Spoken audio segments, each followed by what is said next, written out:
Hi guys, welcome back to this channel and इस video में कुछ रोग और उससे रिलेटेड लक्षण के बारे में बात करेंगे। तो हमने आगे के वीडियो में ऐसे 10 रोगों के बारे में बताया हुआ है, इस वीडियो में और 10 रोगों के बारे में डिस्कस करेंगे। तो इसमें पहला डिसीज है यहाँ पे गाउट। गाउट है वो एक गठिया का प्रकार है जिसमें क्या रहता है कि यहाँ पे यूरिक एसिड के क्रिस्टल जमा होते हैं जो जोड़ होता है उसके बीच में। गाउट की कंडीशन में क्या रहता है कि जो यूरिक एसिड है वो शरीर में बढ़ता है और ये जो यूरिक एसिड है इसके तेज क्रिस्टल बनते हैं और ये शरीर की जो हड्डियों के बीच का जो जोड़ रहता है उनके अंदर ऐसे जमा होते हैं। ज्यादातर देखिए तो जो गाउट की कंडीशन है वो सबसे बड़ी उंगली है, पैर के जो अंगूठे रहते हैं उनके अंदर इन्वॉल्व होता है। इसमें क्या रहता है कि जो प्यूरिन नाम का एक कंपाउंड होता है, केमिकल कंपाउंड होता है, इसका लेवल जब शरीर में बढ़ता है या फिर हमारी जो किडनी है वो प्रॉपर तरीके से जो खून को साफ करनी चाहिए अच्छे से, उसको करने के बाद जो भी वेस्ट प्रोडक्ट बनते हैं उनको शरीर से बाहर निकाल देती है पेशाब के थ्रू। लेकिन यहाँ पे क्या रहता है कि जो यूरिक एसिड है वो भी एक प्रकार का वेस्ट प्रोडक्ट ही है, तो वो यहाँ पे खून में बढ़ता है तो उसकी वजह से गाउट रह सकता है। प्यूरिन नाम का जो केमिकल कंपाउंड है इससे यहाँ पे यूरिक एसिड बनता है। तो यहाँ पे प्यूरिन जो है वो कुछ फूड्स जो आप ज़्यादा मात्रा में लेते हो तो उनमें से मिलता है, जैसे कि जो मीट रहता है, यहाँ पे मीट है, देन सिया फूड है, तो इन सब में यहाँ पे ज़्यादा मात्रा में प्यूरिन रहता है और इनके ज़्यादा सेवन की वजह से यहाँ पे आपको गाउट का रिस्क रह सकता है।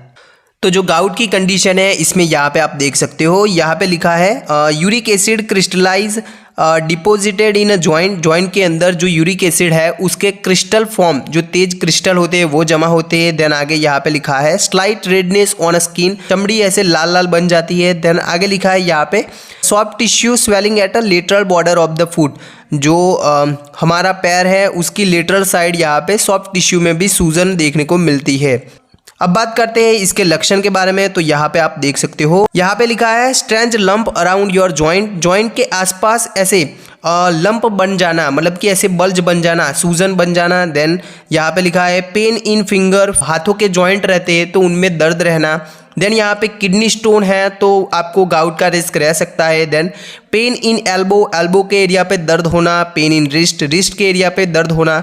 देन पेन जो है वो रैपिडली वर्सन होता है, मतलब कि जो आपका दर्द है वो बढ़ता ही रहता है। आगे यहाँ पे लिखा है पेन इन नी जॉइंट है उनमें दर्द रहना। देन एंकल जॉइंट में दर्द रहना। गाउट की कंडीशन है वो जॉइंट को इन्वॉल्व करती है। जो पैर का सबसे बड़ा उंगली होता है, अंगुष्ठ रहता है, उनमें ज्यादातर गाउट इन्वॉल्व होता है।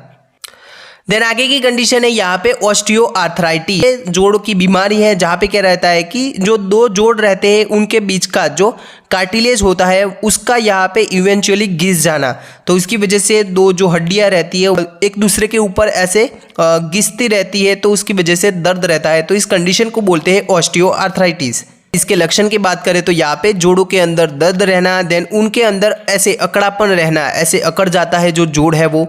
टेंडरनेस देखने को मिलती है, मतलब कि यहाँ पे छूने पर भी दर्द महसूस होना। देन आगे लिखा है यहाँ पे ग्राइंडिंग सेंसेशन, मतलब कि ऐसे क्रैकिंग साउंड आना, जोड़ों के बीच से ऐसे क्रैकिंग साउंड आना। देन स्वेलिंग देखने को मिल सकती है आपको, जोड़ की यहाँ पे सूजन देखने को मिल सकती है। आगे लिखा है यहाँ पे बोन स्पोर, मतलब कि यहाँ पे ऐसे hard bump of extra bone ऐसे बन जाना, मतलब कि ऐसे बोनी ग्रोथ डेवलप होना। वहाँ पे जो दो जोड़ है वो यहाँ पे लॉन्ग टर्म अगर एक दूसरे के साथ ऐसे घिसते रहते हैं तो उनमें ऐसे बोनी स्पर डेवलप होता है, ऐसे बोनी ग्रोथ, एक हड्डी का ग्रोथ डेवलप होता है। इसको यहाँ पे ऑस्टियोफाइट्स भी बोलते हैं। यहाँ पे देख सकते हो आप शोल्डर का ऑस्टियोआर्थराइटिस है। तो इसके लक्षण में देखें तो यहाँ पे लिखा है पेन विथ एक्टिविटीज, मतलब कि ऐसे शोल्डर की मूवमेंट कराते हैं तो वहाँ पे दर्द रहना। Then limited range of motion, मतलब कि ज़्यादा हाथ नहीं उठ पाता। आगे लिखा है स्टिफनेस ऑफ द शोल्डर है उसका अकड़ जाना। Then swelling of the joint, जो ये जो जॉइंट है डेल्टोइड रीजन वाला तो उसका यहाँ पे सूजन रहना। आगे लिखा है टेंडरनेस अराउंड द जॉइंट, मतलब कि जो हमारा कंधा है उसके आसपास की जो टिश्यूज रहती है उनका यहाँ पे छूने पर भी दर्द महसूस होना।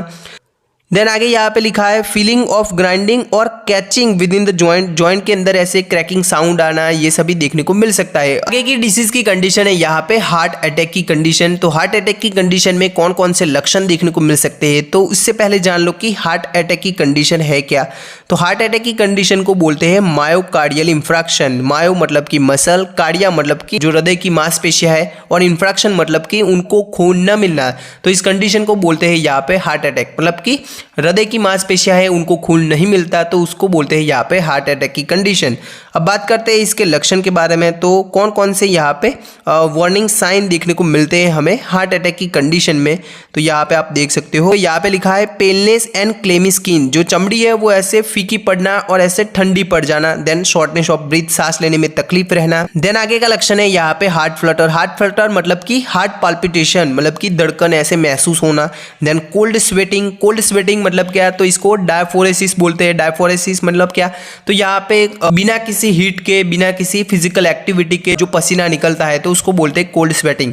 तो ऐसे हार्ट अटैक की कंडीशन में ऐसे पसीना निकलता है। देन अनयूजुअल फटीग, आपको ऐसे थकान महसूस होना, डिजीनेस और लाइट हेडनेस, चक्कर आना। देन शोल्डर, नेक एंड जो आर्म और बैक पेन, यहाँ पे दर्द महसूस होता है कंधे पे, गले पे ऐसे। देन जो रहता है हमारा वहाँ पे दर्द महसूस होना, आर्म है, हाथ है, वहाँ पे दर्द महसूस होना। देन आगे लिखा है नोजिया एंड वॉमिटिंग, उबका एंड उल्टी होना। देन इनएबिलिटी टू स्लीप, नींद ना आना और एब्डोमिनल पेन, पेट दर्द रहना। तो ये सभी यहाँ पे वार्निंग साइन रहते हैं जो हार्ट अटैक है इसके। देन आगे की कंडीशन है यहाँ पे एक्यूट पैंक्रेटाइटिस। पैंक्रेटाइटिस मतलब कि पैंक्रियाज की सूजन। पैंक्रियाज है वो एक प्रकार का ऑर्गन होता है हमारे शरीर का, जो कि जो हमारा डियोडिनम होता है, जो छोटी आंत का पहला हिस्सा होता है ऐसे सी आकार का, उसके बीच में ऐसे लोकेट होता है जो पैंक्रियाज है वो। ओके, तो इसके सूजन में कौन कौन से लक्षण देखने को मिलते हैं, तो यहाँ पे अपर एब्डोमिनल पेन, पेट के ऊपरी हिस्से में दर्द महसूस होना। Then abdominal pain that radiate to your back, जो दर्द है वो पीछे की ओर भी ऐसे रेडिएट होना। देन आगे लिखा है abdominal pain that feel worse after eating, जो पेट दर्द है वो खाने के बाद यहाँ पे बढ़ना। आगे लिखा है यहाँ पे फीवर, बुखार रहना। देन रैपिड पल्स, जो धड़कन है वो तेज होना। देन नोजिया एंड वॉमिटिंग, उबका एंड उल्टी रहना। तो ये सभी लक्षण देखने को मिलते हैं हमें एक्यूट पैंक्रेटाइटिस की कंडीशन में। देन आगे की डिसीज की कंडीशन है यहाँ पे कजिंग सिंड्रोम। तो कजिंग सिंड्रोम है वो एड्रिनल ग्लैंड रहती है, उसकी बीमारी रहती है। अभी एड्रिनल ग्लैंड जो है वो किडनी के ऊपर आने वाली एक ग्रंथि रहती है। यहाँ पे दोनों किडनी के ऊपर एक एक ऐसे एड्रिनल ग्लैंड रहती है। तो ये जो एड्रिनल ग्लैंड है उससे कुछ हार्मोन निकलते हैं। उसमें देखें तो यहाँ पे जो एड्रिनल ग्लैंड है इसके दो भाग रहते हैं। यहाँ पे अंदर का जो एरिया रहता है उसको बोलते हैं एड्रिनल मेड्यूला, और बाहरी का जो हिस्सा रहता है उसको बोलते हैं एड्रिनल कॉर्टेक्स। जो एड्रिनल कॉर्टेक्स है उसके भी 3 परत रहती है, जिसमें देखें तो जोना ग्लोमेरुलोसा, जोना फेसिकुलेटा और जोना रेटिकुलारिस। जिसमें से जो जोना ग्लोमेरुलोसा है उसमें से कुछ हार्मोन निकलते हैं। तो उसमें देखें तो मिनरलोकॉर्टिकॉइड्स रहते हैं, जिसमें एल्डोस्टेरोन है और कॉर्टिकोस्टेरोन है। तो ये जो मिनरलोकॉर्टिकॉइड है ये क्या काम करते हैं, तो जो कॉर्टेक्स है उसकी सबसे बाहरी वाली परत है उसमें से मिनरलोकॉर्टिकॉइड निकलते हैं, और वो जो मिनरलोकॉर्टिकॉइड है उसमें देखें तो जो एल्डोस्टेरोन है वो तो यहाँ पे ये क्या काम करते हैं, तो यहाँ पे ये जो सोडियम है और पानी है उनका रीअब्जॉर्प्शन करते हैं, और जो पोटेशियम है उनको शरीर से बाहर निकाल देते हैं। मतलब कि यहाँ पे ये बीपी को कंट्रोल करने का काम करते हैं। जो ना ग्लोमेरुलोसा से निकलने वाले एल्डोस्टेरोन है वो। दूसरा यहाँ पे परत रहता है जोना फेसिकुलेटा, तो उसमें से यहाँ पे जो हार्मोन निकलते हैं वो होते हैं ग्लूकोकॉर्टिकॉइड्स, जिसमें देखें तो कॉर्टिकोस्टेरॉइड है, तो कॉर्टिजोल है। तो वो सभी क्या काम करते हैं, तो वो यहाँ पे increase rate of glucose and glycogen formation by liver. जो लीवर से ग्लूकोज बनता है और जो ग्लाइकोजन बनता है उनका यहाँ पे रेट बढ़ा देते हैं, मतलब कि यहाँ पे ज़्यादा ग्लूकोज को निर्मित करते हैं। आगे लिखा है जो पेरिफेरल यूटिलाइजेशन ऑफ लिपिड है, मतलब कि फैट का जो यूटिलाइजेशन जरूरत रहता है उनको बढ़ा देते हैं। यहाँ पे तीसरा लेयर रहता है जोना रेटिकुलारिस, जिसमें से निकलते हैं एड्रोजन। तो जो एड्रोजन होते हैं जिसमें देखिए तो टेस्टोस्टेरोन है, तो वो सभी यहाँ पे क्या काम करते हैं, तो वो यहाँ पे जो महिला है पुरुष है उनके अंदर जो प्यूबिक हेयर रहते हैं उनको यहाँ पे उनका डेवलपमेंट में स्टिमुलेशन देते हैं। आगे लिखा है यहाँ पे जो एड्रिनल मेड्यूला का हिस्सा रहता है, मतलब कि जो हमने बोला कि जो एड्रिनल ग्लैंड है उसके 2 हिस्से रहते हैं। एक होता है बाहरी हिस्सा जिसको बोलते हैं एड्रिनल कॉर्टेक्स, और दूसरा रहता है यहाँ पे एड्रिनल मेड्यूला। तो एड्रिनल मेड्यूला है उससे यहाँ पे 2 हार्मोन निर्मित होते हैं। उसमें देखें तो इपिनेफ्रिन और नॉर इपिनेफ्रिन, ये दोनों हार्मोन निर्मित होते हैं। तो ये दोनों ही फाइट और फ्लाइट के लिए रिस्पॉन्स करते हैं, मतलब कि जब भी यहाँ पे आपको किसी चीज़ से डर लगता है तो उस टाइम पे यहाँ पे ये हमारे शरीर में निकलते हैं, और इसकी वजह से क्या रहता है, तो ये कार्डियक एक्टिविटी को बढ़ा देते हैं, मतलब कि धड़कन तेज करना। देन यहाँ पे बीपी को बढ़ा देते हैं। तो इसमें हमने बोला कि जो इपिनेफ्रिन है, नॉर इपिनेफ्रिन है, तो ये स्ट्रेस हार्मोन होते हैं। जब भी कोई स्ट्रेस पड़ता है तो उसमें ये रिलीज होते हैं। और ये क्या क्या काम करते हैं, तो यहाँ पे ये किसी फियर की कंडीशन में या फिर किसी शॉक की कंडीशन में, तो यहाँ पे ये डायलेशन ऑफ ब्रोंकल्स, जो श्वसन नलिका रहती है उनको ऐसे चौड़ा कर देते हैं, इंक्रीज स्वेटिंग, पसीना बढ़ा देते हैं, देन इंक्रीज हार्ट रेट, जो धड़कन है उनको तेज़ कर देते हैं, देन टनल विजन, आँख की जो प्यूपिल्स रहती है उनको कंस्ट्रिक्ट करके ऐसे बीच से निकल जाए, टनल से निकल जाए, ऐसा करते हैं। देन आगे लिखा है यहाँ पे ये हाई बीपी की कंडीशन, हाई बीपी कर देते हैं, ब्लड प्रेशर को बढ़ा देते हैं, देन डिक्रीज डाइजेस्टिव एक्टिविटीज़, जो भी हमारी पाचन तंत्र की क्रिया है उनको यहाँ पे ये कम कर देते हैं। और लिखा है आगे लिखा है यहाँ पे liver convert glycogen to glucose, जो ग्लाइकोजन से ग्लूकोज बनने का रेट है उसको बढ़ा देते हैं। तो ऐसे रिस्पॉन्स करते हैं जो इपिनेफ्रिन है और नॉरइपिनेफ्रिन है वो। अब बात करते हैं यहाँ पे जो एड्रिनल ग्लैंड है उसके कुछ बीमारियों के बारे में। तो इसमें पहला डिजीज है कजिंग सिंड्रोम। तो कजिंग सिंड्रोम की कंडीशन में क्या रहता है, यहाँ पे एड्रिनल ग्लैंड से जो कॉर्टिसोल हार्मोन निकलता है ये ज्यादा मात्रा में निकलता है। तो इसके कौन कौन से लक्षण देखने को मिल सकते हैं यहाँ पे, तो वेट गेन होना, वजन का बढ़ना, देन हाई बीपी की कंडीशन रहती है, देन पुअर मेमोरी। जो आगे लिखा है यहाँ पे रेड स्ट्रेच मार्क, ऐसे पेट के ऊपर ऐसे स्ट्रेच मार्क बन जाना। आगे लिखा है यहाँ पे रेडी फेस, ऐसे रेडिश कलर का फेस बन जाना। देन एक्सेसिव हेयर ग्रोथ, ज्यादा मात्रा में शरीर के ऊपर ऐसे हेयर का ग्रोथ होना। तो ये सभी लक्षण देखने को मिल सकते हैं हमें जो कजिंग सिंड्रोम का कंडीशन है उसके अंदर। कुछ और लक्षण की बात करें तो यहाँ पे लिखा है ओबेसिटी देखने को मिलती है। यहाँ पे लिखा है fat deposition on abdomen and back of the neck, neck के पीछे यहाँ पे फैट डिपोजिशन होना। देन यहाँ पे लिखा है ऑस्टियोपोरोसिस का कंडीशन रह सकता है अगर कजिंग सिंड्रोम है तो। Then muscle wasting, then skin ulcer, चमड़ी के ऊपर ऐसे अल्सर बन जाना। देन पर्पल स्ट्रिया, जो पर्पल कलर के ऐसे लाइनिंग बन जाती है, हमने आगे बोला कि ऐसे रेड कलर की लाइनिंग बन जाती है तो वो देखने को मिलती है। देन हाइपरप्लाजिया और ट्यूमर की कंडीशन रह सकते हैं यहाँ पे एड्रिनल ग्लैंड की। आगे लिखा है कार्डियक हाइपरट्रॉफी, जो हमारा हार्ट है उसका यहाँ पे साइज बढ़ना। बीपी की कंडीशन रह सकती है। रेड राउंड फेस, ऐसे गोल जो फेस है वो फुल मून ऐसे गोल देखने को मिलता है और रेड कलर का बन जाना। Then CNS irritability and emotional disturbance देखने को मिल सकता है, जो पुअर मेमोरी का रहना, ये सभी लक्षण देखने को मिल सकते हैं हमें कजिंग सिंड्रोम में। अगर फीमेल है तो उसमें एमेनोरिया की कंडीशन रहना, मतलब कि महीना आना बंद हो जाना। देन हिर्सुटिज्म, शरीर के ऊपर पुरुषों की भांति यहाँ पे हेयर का ग्रोथ होना। आगे लिखा है यहाँ पे मेल के अंदर इरेक्टाइल डिसफंक्शन रहना, मतलब कि पेनिस का खड़ा ना हो पाना। तो ये सभी लक्षण देखने को मिलते हैं हमें जो कजिंग सिंड्रोम का कंडीशन है उसके अंदर। आगे की डिसीज की कंडीशन है यहाँ पे एडिसन डिसीज। एडिसन डिसीज में क्या रहता है, तो यहाँ पे हमने आगे बोला जो कजिंग सिंड्रोम की कंडीशन है उसमें जो कॉर्टिजोल होता है, ग्लूकोकॉर्टिकॉइड एक प्रकार का हार्मोन निकलता है जो एड्रिनल ग्लैंड से, तो वो ज़्यादा मात्रा में निकलता है, जबकि यहाँ पे एडिसन डिसीज में ये कम मात्रा में निकलता है। ओके, तो इसकी वजह से भी यहाँ पे कुछ लक्षण देखने को मिलते हैं। तो इसमें देखें तो यहाँ पे लिखा है हाइपर पिगमेंटेशन, जो चमड़ी है उसके ऊपर ऐसे अलग अलग धब्बे देखने को मिलते हैं। देन लो बीपी का रहना, कमजोरी रहना, वजन का कम होना, देन नोजिया, उबका आना, देन डायरिया, दस्त रहना, वॉमिटिंग रहना, कब्ज रहना, पेट दर्द रहना, देन विटिलिगो, ऐसे वाइट पेचेस बन जाना। अब बात करते हैं यहाँ पे एड्रिनल क्राइसिस की कंडीशन के बारे में। तो एड्रिनल क्राइसिस है वो एक प्रकार की कंडीशन है जहाँ पे अगर लॉन्ग टर्म ऐसे जो कॉर्टिजोल हमारे शरीर में से, जो एड्रिनल ग्लैंड से निकलने वाला कॉर्टिजोल है वो कम ही निकलता रहे और वो भी मंथ से लेके यहाँ पे कुछ साल तक ऐसे ही रहता है, तो उसकी वजह से जो कंडीशन निर्मित होता है उसको बोलते हैं एड्रिनल क्राइसिस।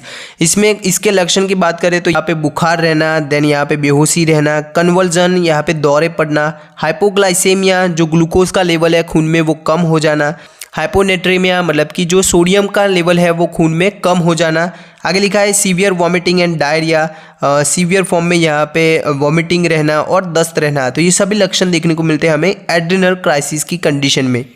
देन आगे की डिसीज की कंडीशन है यहाँ पे फियोक्रोमोसाइटोमा। तो ये जो कंडीशन है वो यहाँ पे क्या रहता है कि जो एड्रिनल मेडुला वाला हिस्सा रहता है, हमने आगे बोला कि जो एड्रिनल ग्लैंड रहती है उसके दो हिस्से रहते हैं, बाहरी होता है उसको बोलते हैं कॉर्टेक्स और जो अंदरूनी रहता है उसको बोलते हैं मेडुला। तो मेडुला वाला हिस्सा है उसके अंदर यहाँ पे ट्यूमर का कंडीशन बन जाना, ये जो कंडीशन है वो बिनाइन रहता है, मतलब कि कैंसर वाली गांठ नहीं रहती। तो यहाँ पे जो मेडुला वाला हिस्सा रहता था तो उससे दो हार्मोन निकलते थे, इपिनेफ्रिन और नॉरइपिनेफ्रिन। तो ये दोनों ही हार्मोन फाइट और फ्लाइट रिस्पॉन्स के लिए रिस्पॉन्सिबल रहते हैं हमारे शरीर में। के लक्षण की बात करें तो यहाँ पे हाई ब्लड प्रेशर रहना, हाई बीपी रहना, देन सिर दर्द रहना, देन अपर एब्डोमिनल पेन, पेट के ऊपरी हिस्से में दर्द रहना, एंजाइटी रहती है, यहाँ पे रेसिंग हार्ट बीट, धड़कन तेज हो जाना, ज़्यादा पसीना निकलना, देन अपस्टिक स्टमक, वजन का कम होना, देन फटीग, थकान रहना, विजन प्रॉब्लम, देखने में प्रॉब्लम रहना। तो ये सभी लक्षण देखने को मिलते हैं हमें फियोक्रोमोसाइटोमा की कंडीशन में। देन आगे की डिसीज की कंडीशन है यहाँ पे प्राइमरी एल्डोस्टेरोनिज्म, जिसको यहाँ पे कॉन सिंड्रोम भी बोलते हैं। रेयर कंडीशन है जहाँ पे क्या रहता है कि जो एल्डोस्टेरोन हार्मोन हमने आगे बोला, यहाँ पे आप देख सकते हो जो एड्रिनल ग्लैंड है उसका जो जोना ग्लोमेरुलोसा वाला हिस्सा रहता है, कॉर्टेक्स का सबसे ऊपरी हिस्सा, तो उससे एल्डोस्टेरोन निकलते थे। ओके, और वो यहाँ पे जो पानी है और जो सोडियम है उनको रिटेन करके हमारे शरीर में वापस लाके जो पोटेशियम है उनको शरीर से बाहर निकाल के जो बीपी का कंडीशन है उसको कंट्रोल करते थे, जो ब्लड प्रेशर है उसको कंट्रोल करते हैं नेचुरली। तो यहाँ पे ये एल्डोस्टेरोन का काम ऐसा ही रहता है। यहाँ पे ज़्यादा मात्रा में ये निकलते हैं, जो एल्डोस्टेरोन है वो ज़्यादा मात्रा में निकलते हैं। तो इसकी वजह से यहाँ पे आप लक्षण में देख सकते हो, यहाँ पे हाई बीपी रहता है, लेक ऑफ मसल स्ट्रेंथ, मांसपेशियों की यहाँ पे कमजोरी रहना, फ्रीक्वेंटली वॉइडिंग, आपको बार बार पेशाब का आना। देन आगे लिखा है यहाँ पे नाइट टाइम वॉइडिंग, रात्रि काल में ज़्यादा बार पेशाब के लिए जाना पड़ता है, सिर दर्द रहना, देन इंक्रीज थर्स्ट, प्यास लगना, then pin and needle feeling, कोई ऐसे सुई चुभा रहा है वैसी सेंसेशन आपको महसूस होना, आई साइट प्रॉब्लम, देखने में प्रॉब्लम रहना, then muscle twitching and cramps, मांसपेशियों की ऐठन देखने को मिलती है, ऐसे क्रैम्पिंग देखने को मिलना, फटीग रहना, थकान रहना। तो ये सभी लक्षण देखने को मिलते हैं हमें कॉन सिंड्रोम की कंडीशन या फिर प्राइमरी एल्डोस्टेरोनिज्म। तो जो नॉर्मल प्रमाण में एल्डोस्टेरोन निकलता था तो वो सोडियम और पानी को रिटेन करके पोटेशियम को शरीर से बाहर निकाल देता था। अगर ये ज़्यादा मात्रा में निकले जो एल्डोस्टेरोन है वो, तो क्या करता है, तो यहाँ पे सोडियम, यहाँ पे ज़्यादा मात्रा में नमक है वो शरीर के अंदर रिटेन होता है और इसकी वजह से बीपी बढ़ेगा और जो पोटेशियम का लेवल है यहाँ पे कम देखने को मिलेगा, क्योंकि यहाँ पे ये ज़्यादा मात्रा में पेशाब में निकल जाएगा। देन आगे की कंडीशन है यहाँ पे सिफिलिस। सिफिलिस है वो एक प्रकार का सेक्सुअल ट्रांसमिटेड डिसीज है जो कि एक प्रकार के बैक्टीरिया ट्रेपोनेमा पैलेडियम से होता है। तो यहाँ पे आप देख सकते हो इसके पहले स्टेज में ऐसे पेनलेस शोर का डेवलप होता है, ऐसे पेनलेस ऐसे छाला पड़ जाता है जो कि यहाँ पे जीनाइटल एरिया के ऊपर पड़ सकता है या फिर मुंह के ऊपर ऐसे पड़ सकता है। इसके स्टेज 1 में 3 से लेके 90 डेज आफ्टर एक्सपोजर, जो इसका जो बैक्टीरिया का एक्सपोजर होने के बाद में आपको 3 से लेके 90 डेज में यहाँ पे ऐसे पेनलेस शोर डेवलप हो सकता है। दूसरे स्टेज में क्या रहता है, यहाँ पे 4 to 10 weeks after the exposure में बॉडी रेसेस बन जाना स्टेज 2 में। आगे लिखा है यहाँ पे स्टेज 3 में इंटरनल ऑर्गन डैमेज होना। इसके स्टेज वाइज लक्षण की बात करें तो यहाँ पे आप देख सकते हो पहले स्टेज में लिखा है हेडेक रहना, सिर दर्द रहना, देन स्किन अल्सर, हमने बोला कि ऐसे छाला पड़ जाना, बिना दर्द वाला छाला पड़ जाना, देन मसल पेन, मांसपेशियों में दर्द रहना, देन वीकनेस एंड फटीग, थकान रहना, कमजोरी रहना। दूसरे स्टेज में हमने बोला कि ऐसे रैसेस बन जाते हैं। देन यहाँ पे लिखा है म्यूकोजल डैमेज, जो म्यूकोजा रहती है, हमारे मुंह की म्यूकोजा है, जितनी भी म्यूकोजा है उनका डैमेज रहना, यहाँ पे झिल्लियाँ रहती है अंदरूनी तो उनमें डैमेज होना, वेट लॉस, वजन का कम होना, हीट फीवर रहना। आगे लिखा है यहाँ पे डिमेंशिया एंड साइकोटिक डिसऑर्डर, पागलपन रहना, देन इंटरनल ब्लीडिंग होता है यहाँ पे स्टेज 3 में, और डैमेज टू इंटरनल ऑर्गन है वो डैमेज होना, रेस्पिरेटरी फेलर, जो हमारा श्वसन तंत्र है उनका फेल होना। तो ये सभी लक्षण देखने को मिलते हैं हमें सिफिलिस की कंडीशन में। आगे की कंडीशन है यहाँ पे स्ट्रोक की कंडीशन। इसमें क्या रहता है, तो इसमें हमारे दिमाग को खून देने वाली नलियाँ हैं उनका ब्लॉकेज होना, तो यहाँ पे हमारे दिमाग को खून न मिलना, तो इस कंडीशन को बोलते हैं यहाँ पे ब्रेन स्ट्रोक। इसके 2 प्रकार रहते हैं, ischaemic stroke and haemorrhagic stroke. Ischaemic stroke है, इसमें क्या रहता है कि ऐसे खून का थक्का बन गया हो और उसकी वजह से खून कम मिलना, तो इस कंडीशन को बोलते हैं इस्चेमिक स्ट्रोक। और जो हेमोरेजिक स्ट्रोक है, इसमें क्या रहता है कि खून की नली है वो यहाँ पे रप्चर होना और उसकी वजह से यहाँ पे खून न मिलना, तो इस कंडीशन को बोलते हैं हेमोरेजिक स्ट्रोक। अब बात करते हैं इसके लक्षण के बारे में। तो यहाँ पे लिखा है नोजिया देखने को मिलता है आपको, उबका आना, देन फीवर रहना, बुखार रहना, स्पीकिंग प्रॉब्लम, बोलने में तकलीफ रहना, स्ट्रॉन्ग हेडेक, आपको तेज सिरदर्द रहना, देन लॉस ऑफ कोऑर्डिनेशन, आप ऐसे बैलेंस नहीं कर पाते अपने आप को, आर्म वीकनेस, हाथ है वो ऐसे ऊपर नहीं उठ पाना, फेस ड्रूपिंग, जो आपका फेस है वो एक तरफ ऐसे डल जाता है। आगे लिखा है सडन विजुअल इम्पेयरमेंट, आपको देखने में दिक्कत रहना। देन टेकिकार्डिया, जो धड़कन है वो तेज हो जाना। तो ये सभी लक्षण देखने को मिलते हैं हमें ब्रेन स्ट्रोक की कंडीशन में। इसके शॉर्ट फॉर्म में देखें तो यहाँ पे लिखा है बैलेंस, मतलब कि लॉस ऑफ बैलेंस, आप बैलेंस करने में दिक्कत रहना। देन लॉस्ट विजन, देखने में तकलीफ रहना। देन फेस ड्रूपिंग, आप ऐसे मरीज को बोलते हैं कि ऐसे स्माइल करे तो उसका जो फेस है वो एक तरफ ऐसे डल जाता है।